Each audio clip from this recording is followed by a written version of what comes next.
আজকে কুফা কাটছে। আজকে রিঙ্কু সিং ভালো খেলছে। এক সময় 86 রানে 6 উইকেট, 6 ওভারে 70 রান লাগে, সবাই শান্তি। বুড়ো বউ থেকে শুরু করে রিঙ্কু সিং এর কোনো আনন্দ নাই। আজিঙ্ক্য রাহানে চোখ বন্ধ করে দিছে ম্যাচ জিতে। বন্ধুগণ 1 রান লাগে মানে ম্যাচ লেভেল হয়ে গেল। 155 রানের টার্গেটে নেমে কেকেআর এর শুরুটা জঘন্য।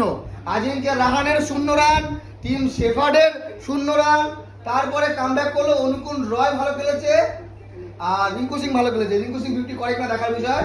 তবে কেকেআর অনেক অনেক অভিনন্দন, কংগ্রেচুলেশন ভাই। প্রথম ম্যাচ জিতলো, নিজেদের সম্মান রক্ষা করলো নিজেদের ঘরে, নাহলে আজকের ম্যাচও হেরে গিয়েছিল।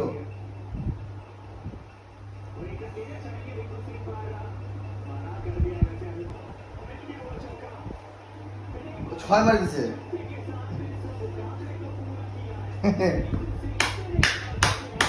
বন্ধুগণ রিঙ্কু সিং নিজের ফর্মে ফিরেছে আর কেকেআর জয়ে ফিরলো। এই ম্যাচও কেকেআর এর হাত থেকে বেরিয়ে গিয়েছিল।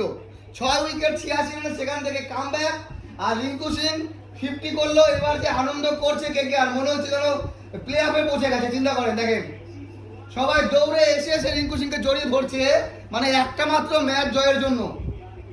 এতটা জয়ের জন্য তরপাত ছিল।